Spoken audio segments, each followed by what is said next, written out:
오늘도 말씀과 성령으로 충만하시기를 축복합니다. 오늘 말씀을 통해 하나님의 백성인 우리가 마지막 날을 어떻게 준비하며 살아가야 될지 함께 나누기를 원합니다. 오늘 보면 34절에 내가 진실로 너희에게 말한다. 이 세대가 지나가기 전에 이 모든 일이 일어날 것이다 말씀하고 있습니다. 여기서 모든 일은 어제 말씀처럼 마지막 때에 일어날 것으로 예언되었던 전쟁과 기근, 지진, 거짓 예언, 이러한 환난 등과 징조들을 말합니다. 이러한 모든 일이 다 일어나기 전까지 이 세대가 계속된다라고 말씀하고 있습니다. 지금 이 시대를 살고 있는 우리는 그 환난과 징조를 계속해서 보고 있고 또한 겪고 있습니다. 즉 우리가 사는 지금이 바로 마지막 때라는 증거입니다. 그런데 지금 우리의 모습은 어떠한가요? 35절 말씀과 같이 하늘과 땅은 없어져도 결코 없어지지 않을 하나님의 말씀이 우리에게 분명히 들려지고 보여졌음에도 불구하고 그럼에도 우리는 마지막 때라는 사실을 잊고 살고 있습니다. 마지막 날을 준비하는 삶 첫째, 마지막 때를 살고 있음을 인식하며 살아야 합니다. 마지막 때를 살아간다는 것은 그 마지막 때를 살아가고 있다는 분명한 인식을 갖고 의식하며 살아가는 것입니다. 올해 저희 교회 표어가 표어인 만큼 주님 다시 오실 날을 전보다는 인식하고 있다라고 말하고 있지만 그렇게 살고 있는지 그러지 못한지는 지금 우리의 삶을 보면 알 수 있을 것입니다. 교회를 다닌다고 다 예배자라고 말할 수 없듯이 마지막 때를 살아가고 있다는 인식이 없으면 거기에 따른 행함도 이어지지 않을 뿐더러 결국 우리는 마지막 때를 제대로 준비하지 못하는 삶이 될 수 있다는 것입니다. 믿음이 없는 세상 사람들 역시 이 땅에서 일어나는 흉흉한 사건들을 보며 세상 말세라고 이야기를 합니다. 무의식적으로라도 마지막 때를 이야기하고 있는 것이죠. 하물며 예수 그리스도를 믿는 우리는 얼마나 마지막 때에 대한 인식을 갖고 살고 있을까요? 오늘 본문 37절부터 39절까지의 말씀을 보면 예수님은 노아 홍수 이전의 사람들이 어떠했는지 말씀하고 계십니다. 노아가 방주에 들어가던 날까지도 그들은 먹고 마시고 장가가고 시집가고 즉 평범한 일상을 보내고 있었습니다. 심지어는 홍수가 모든 것을 쓸어 갈 때까지 죽음이 임박한 순간까지 무슨 일이 일어나고 있는지 전혀 알지 못했다라고 말씀합니다. 그만큼 그들은 자신들의 일상에 파묻혀 하나님의 심판을 깨어 인식하지 못하고 있었던 것입니다.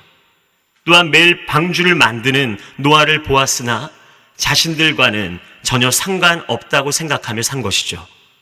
그럼에도 노아는 끝까지 하나님의 말씀을 의심하지 않고 마지막 심판의 때를 인식하며 방주를 지었습니다.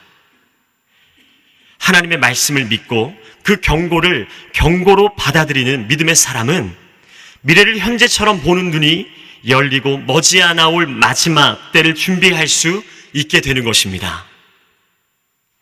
여러분 마지막 때를 인식하며 여러분에게 맡겨진 삶의 방주를 지으십시오. 그러한 우리를 보며 주위의 수많은 사람들 또한 마지막 때에 대한 인식이 생겨날 수 있도록 우리는 계속해서 하나님의 말씀에 순종하여 마지막 때를 준비해야 하는 것입니다.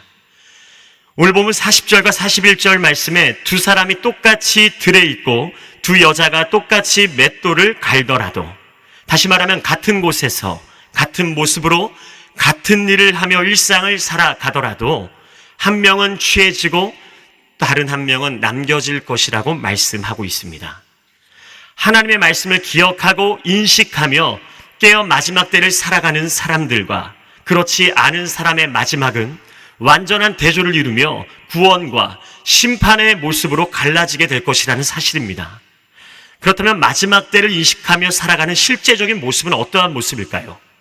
마지막 날을 준비하는 삶 둘째, 마지막 때가 오늘인 것처럼 살아야 합니다. 마지막 때가 오늘인 것처럼 살아간다는 것은 마지막 때에 대한 현재성을 갖는 것입니다. 그것은 오늘 깨어 사는 것입니다.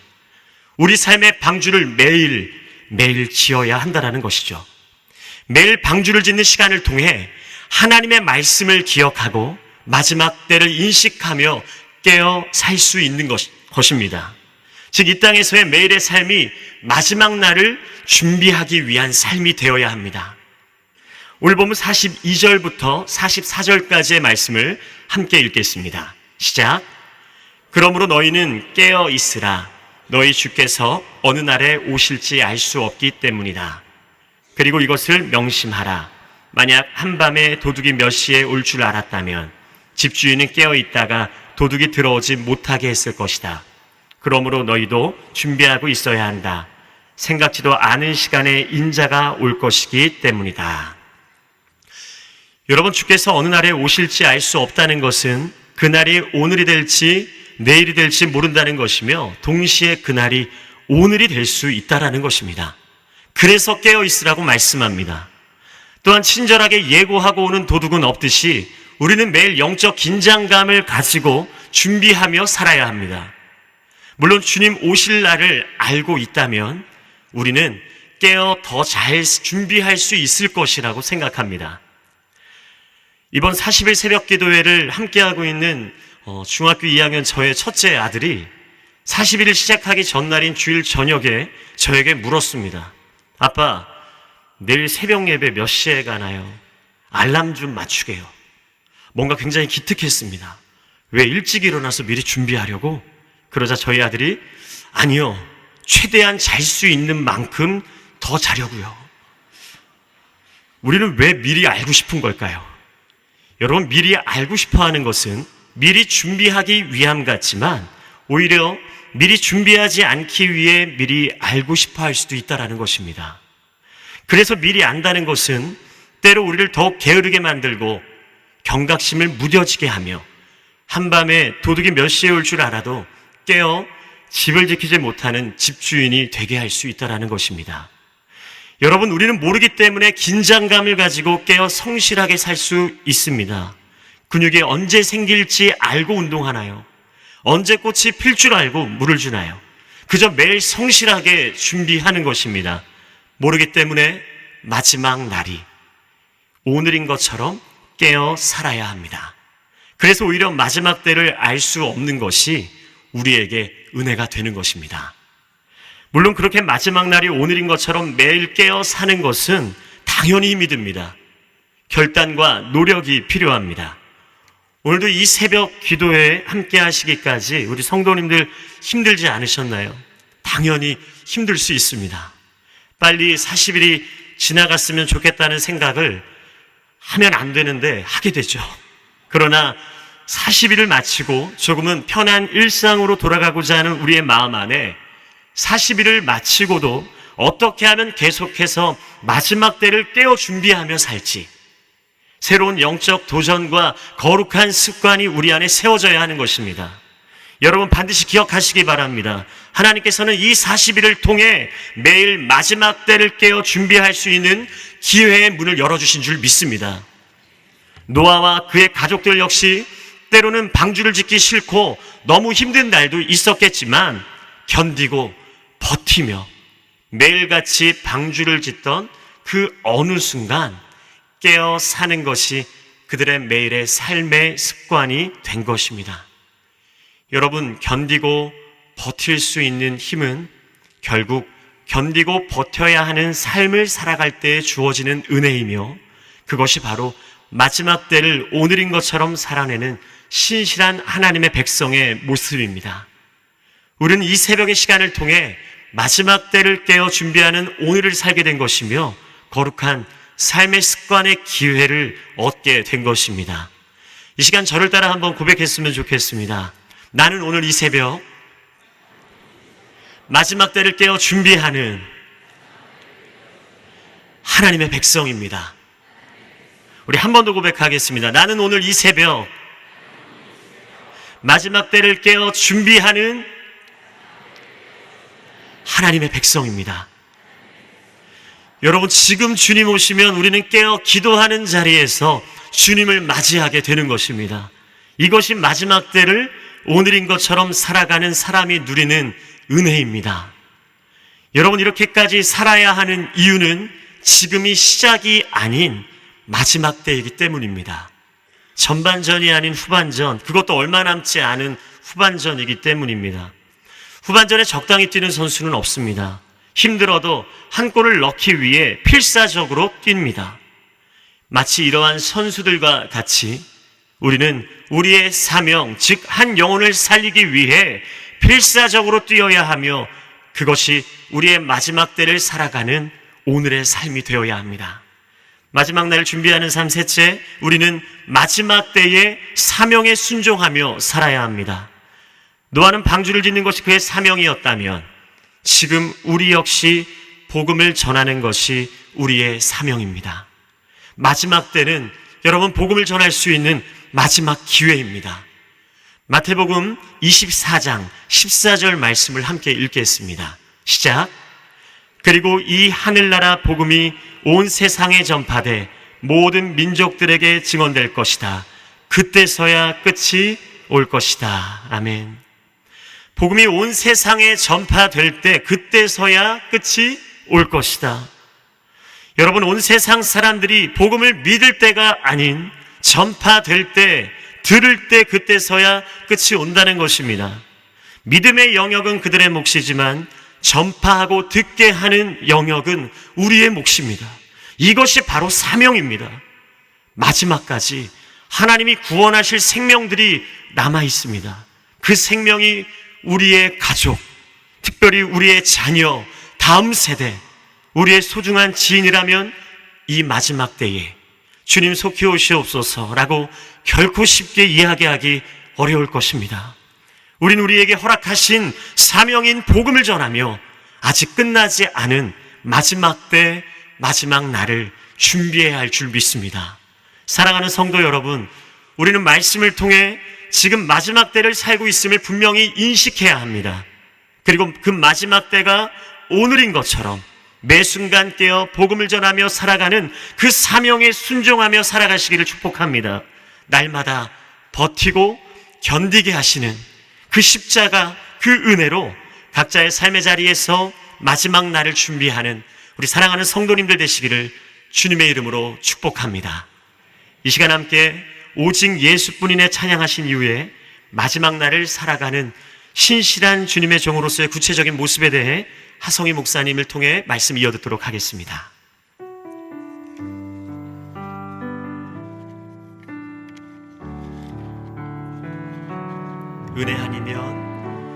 은혜 아니면 살아갈 수가 없네. 호흡마저도 다 주의 것이니 세상 평안과 위로 내게 없어도 예수, 오직 예수뿐이네.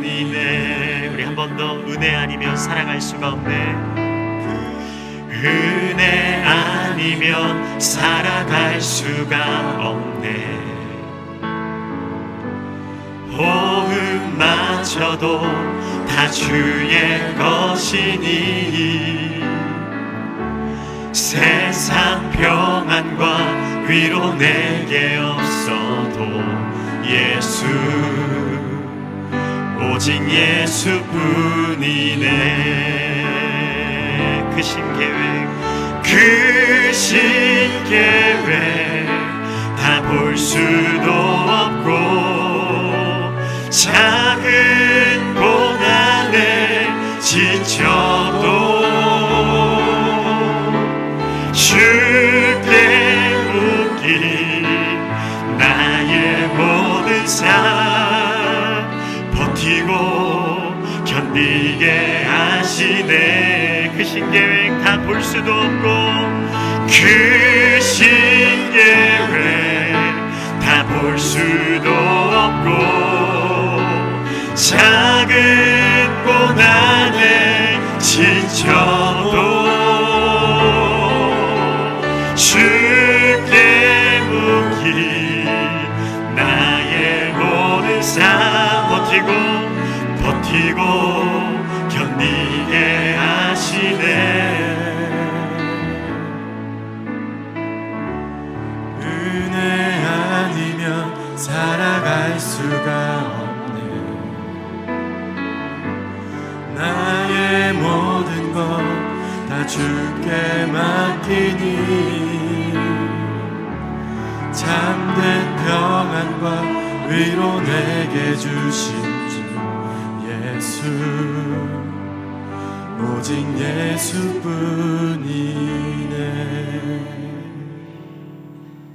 사랑하는 성도 여러분, 만약 지금 여러분이 계신 그 자리에 주님께서 오신다면 여러분 어떤 모습으로 주님을 맞이하실까요? 기쁜 마음으로 주님을 맞이하실 수 있으실까요? 아니면 준비되지 않은 마음으로 당황하게 되실까요? 오늘 본문 45절부터는 주인을 기다리는 종의 비유에 대한 말씀입니다. 말씀을 통해 다시 오실 어린 양을 기다리는 성도의 자세에 대해 함께 나누고자 합니다. 첫 번째 교훈은 일상의 신실함으로 주님을 기다리십시오. 본문 말씀 45절과 46절 말씀을 함께 읽도록 하겠습니다. 누가 신실하고 지혜로운 종이겠느냐? 주인이 그의 집 사람들을 맡기고 제때에 양식을 나누어 줄 사람은 누구겠느냐? 주인이 돌아와서 볼 때 주인이 시킨 대로 일을 하고 있는 그 종은 복이 있을 것이다. 아멘. 본문에는 주인이 집을 떠나 종에게 집안 사람들을 돌보는 책임을 맡기는 장면이 나옵니다. 주인이 종에게 맡긴 일은 바로 제때에 양식을 나누어 주는 일입니다. 여기에서 우리가 주목해야 할 단어가 바로 제때에입니다. 이 표현은 헬라어 카이로스에서 온 것으로 단순한 시간이 아니라 하나님의 뜻과 목적이 담긴 특별한 때를 의미합니다. 성경은 두 가지 차원의 시간을 보여주고 있습니다. 크로노스는 시계로 측정되는 물리적인 시간, 즉 일상의 시간을 의미합니다. 카이로스는 하나님의 목적이 담긴 질적인 시간, 의미 있는 순간을 말합니다. 신실하고 지혜로운 종은 이 두 시간의 차이를 이해하고 있습니다. 그래서 그는 매일이라는 일상을 크로노스 안에서 살아가지만 그 일상 속에서 하나님이 주신 사명을 인식하고 카이로스의 때를 따라 반응하며 살아갑니다. 신실하고 지혜로운 종은 아침에 눈을 뜰 때 이 하루가 주님께서 맡겨주신 하루인 것을 기억합니다. 일터에서, 가정에서, 그리고 학교에서 내가 속한 모든 삶의 자리에서 주님께서 맡겨주신 신실함과 정직함으로 임합니다. 왜냐하면 그 자리가 바로 단순한 삶의 자리가 아니라 하나님께서 맡기신 사명의 자리이기 때문입니다. 사랑하는 성도 여러분, 주님의 다시 오심은 분명하지만 우리는 그 때를 알 수 없습니다. 그러나 우리의 삶은 그저 흘러가는 시간 속에 머물러 있어서는 안 됩니다. 매 순간이 하나님의 목적이 담긴 카이로스의 시간으로 채워져야 합니다.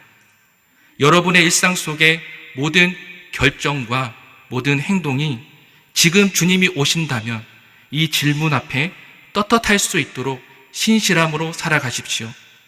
주님께서 다시 오실 때 여러분의 삶의 자리, 그곳이 바로 주님을 맞이하는 거룩한 현장이 되길 간절히 소망합니다. 두 번째 교훈은 일상에서 만나는 이웃이 곧 주님이 맡기신 사람입니다.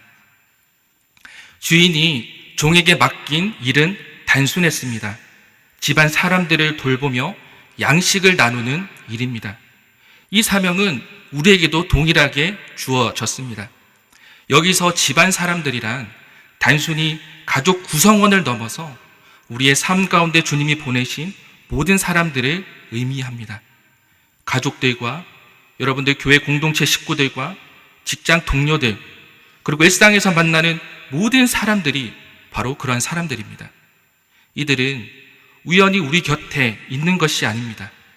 주님의 계획과 섭리 가운데에 우리 삶 가운데 하나님께서 의도적으로 두신 영혼들입니다. 주님께서는 우리들에게 그들에게 영혼을 먹이고 양식을 나누라고 말씀하고 있습니다. 이 양식은 음식을 나누는 것뿐만 아니라 영의 양식인 말씀을 나누는 것까지 포함합니다. 그래서 그들의 실질적인 필요를 채워주고 때로는 그들에게 복음을 전하고 말씀으로 양육하며 그들의 영혼이 성장할 수 있도록 돕는 모든 과정이 포함됩니다. 이러한 섬김은 특별하고 거창한 것이 아닙니다. 여러분의 매일 일상 속에 하는 작은 행동의 실천입니다.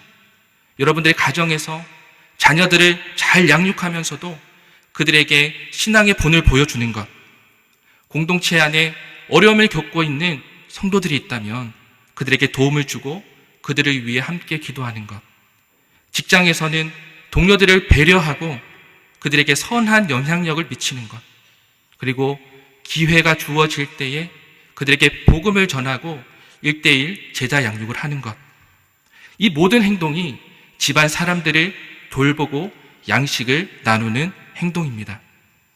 예수님께서 마태복음 25장 40절에 이렇게 말씀하셨습니다. 함께 읽도록 하겠습니다.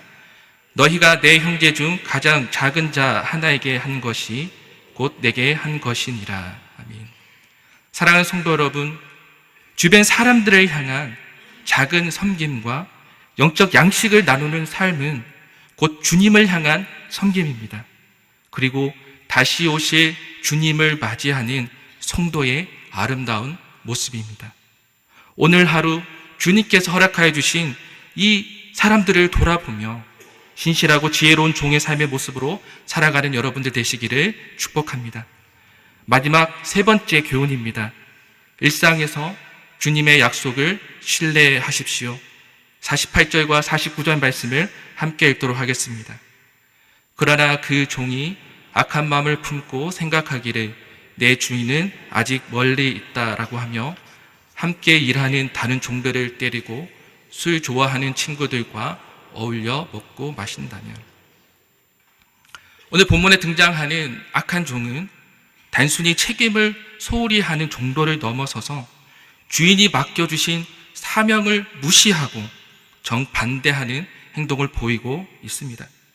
그는 동료 종들을 때리고 술에 취해 방탕한 삶을 즐기며 주인의 신뢰를 완전히 저버렸습니다. 그렇다면 이 종은 왜 이런 행동을 하게 되었을까요? 그 근본적인 원인이 48절 말씀에 나옵니다. 바로 내 주인은 아직 멀리 있다 라는 생각이 바로 그 악한 종의 문제였습니다. 여기서 멀리 있다라는 표현은 물리적 거리가 아닙니다. 주인이 금방 돌아오지 않을 것이다 라는 자의적인 해석이 있는 것입니다.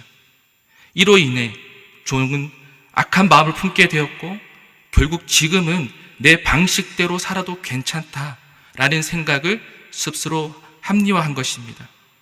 이것은 사단의 전략과도 너무나 비슷합니다. 사단은 항상 하나님의 말씀 앞에 의문을 던집니다. 그리고 그 본래 의미를 교묘하게 변질시킵니다. 에덴 동산에서 하와를 유혹할 때에도 하나님이 정말 그렇게 말씀하셨느냐라고 마치 다른 진리가 있는 것처럼 질문을 하고 하나님의 선하신 의도를 왜곡했습니다. 그 결과는 어떻게 되었습니까? 아담과 하와는 선악과를 따먹는 죄를 짓고 에덴 동산에서 추방당하게 되었습니다. 오늘 본문의 악한 종이 주인이 아직 멀리 있다라고 생각하며 마음대로 행동한 결과는 51절에 나오는 것처럼 처벌을 받고 슬피 울며 후회하는 것이었습니다. 그러나 주인의 뜻에 따라 순종한 신실하고 지혜로운 종은 47절의 말씀처럼 주인의 모든 재산을 맡게 되는 축복을 누리게 되었습니다. 하나님의 말씀은 변하지 않는 진리이며 완전합니다.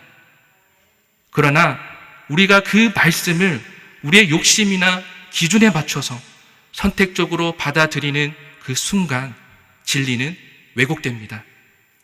말씀을 나에게 유리한 방식으로 해석하고 불편한 진리를 외면하는 태도는 결국 하나님에 대한 불신을 가지고 오게 되고 하나님의 뜻과 상관없는 삶을 살게 되는 것입니다. 그러나 하나님의 변함없는 그 약속을 신뢰하고 일상에서 그 말씀대로 살아가는 성도들에게는 하나님께서는 당신의 유업을 맡기십니다. 사랑하는 성도 여러분, 매일의 일상 속에서 주님의 변함없는 그 약속을 신뢰하고 순종하십시오. 주님은 반드시 다시 오십니다. 그분의 시간은 우리의 시간과 다를 수 있습니다. 그러나 그 약속은 결코 변하지 않으며 반드시 성취될 것입니다. 오늘 하루 여러분의 일상 속에서 주님의 그 변함없는 그 약속을 신뢰하고 다시 오실 그 어린 양을 기다리는 주님의 신실하고 지혜로운 종이 되는 모든 성도님들 되시기를 간절히 축복합니다.